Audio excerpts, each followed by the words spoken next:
चित्तौड़गढ़ किले से आप सभी परिचित होंगे। चित्तौड़गढ़ को मेवाड़ ही नहीं बल्कि पूरे देश का गौरव माना जाता है। वहां पर अनगिनत युद्ध हुए, अनगिनत बलिदान हुए।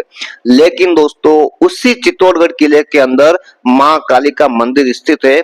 उस मंदिर की कहानी अगर आप सुन लोगे तो आप आश्चर्यचकित हो जाओगे। चित्तौड़गढ़ किले में स्थित माता काली के मंदिर को देश के सबसे रहस्यमय मंदिर में से एक माना जाता है। यहाँ पर चमत्कार की दो कहानियां प्रचलित है। सबसे पहली कहानी माता की मूर्ति को लेकर है। दूसरी कहानी मंदिर के ठीक सामने एक पानी का कुंड बना हुआ है। ऐसा कहा जाता है कि उस कुंड में से एक दिव्य योद्धा निकलता था और राजा की सेना और राजा को दिव्य अस्त्र शस्त्र प्रदान करता था।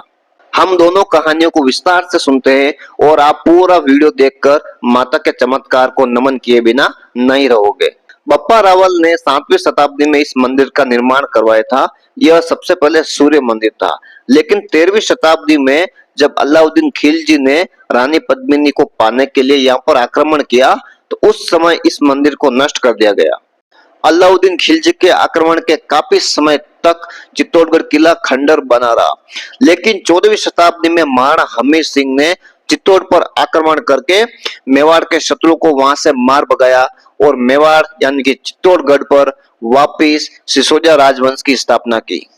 उसके बाद महाराणा हमीर सिंह ने संपूर्ण नगरवासियों के साथ मिलकर मंदिर को पूर्ण नक्काशी के साथ बनवाकर धूमधाम से मां भद्रकाली की स्तुति करके उनकी प्रतिमा स्थापित की। ये भी कहा जाता है कि महाराणा हमीर सिंह के बाद जितने भी महाराजा हुए वो सब जब भी युद्ध में जाते तो मां कालिका की मूर्ति को अपने साथ में लेकर जाया करते थे।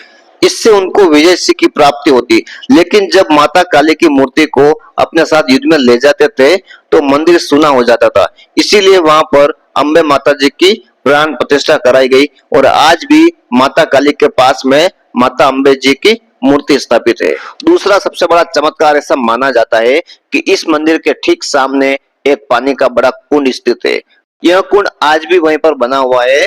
जब भी राजवंश का कोई भी युद्ध होता तो राजा संपूर्ण सेना को साथ लेकर उस कुंड की पूजा करता। वहां पर माता कालिका और मां बाण की आराधना करता। मां कालिका आराधना पूरी होने पर प्रसन्न होती और फिर उस कुंड में से एक दिव्य गंधर्व यानी कि एक देवता निकलकर राजा को एक खड्ग, एक तलवार प्रदान करते। राजा उस तलवार को धारण करने के बाद संपूर्ण युद्ध जीत लेता। यानी कि राजा उस तलवार को जब भी युद्ध में साथ ले जाता तो राजा को हराना असंभव था।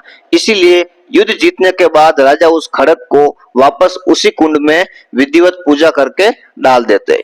इस प्रकार यह सिलसिला बहुत सालों तक चलता रहा। जब भी राजा युद्ध के लिए जाते तो कुंड पर विधिवत पूजा करते तो उनको वहां से एक तलवार यानी कि खड्ग मिलती। फिर राजा युद्ध जीतकर उसी खड्ग को वापस उस कुंड में विधिवत पूजा करने के पश्चात डाल देते। लेकिन मेवाड़ के गद्दारों ने यह रहस्य मुगलों को बता दिया, जिसके बाद मुगलों ने छल से उस कुंड में गाय को मारकर उसका मांस वहां पर डाल दिया। इससे कुंड प्रदूषित हो गया और उसके बाद कभी भी उस कुंड से जो देवी गंधर्व प्रकट होता है वो नहीं हुआ। फिर राजा को वो खड्ग मिलनी बंद हो गई। इसके बाद ऐसा कहा जाता है कि उस दिन के बाद से कभी भी गंधर्व राजा को तलवार प्रदान करने नहीं आए, जिसके कारण मेवाड़ यानी कि चित्तौड़गढ़ पर मुगलों का आक्रमण बहुत ही ज्यादा बढ़ गया।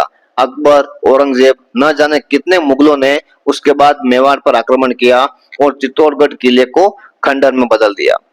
उसके बाद औरंगजेब ने भी चित्तौड़गढ़ किले पर आक्रमण किया, लेकिन उसने पूरे किले को तहस नहस किया, बड़ी बड़ी तोपों से गोले बरसाए, लेकिन कालिका माता जी मंदिर को औरंगजेब खंडित नहीं कर पाया।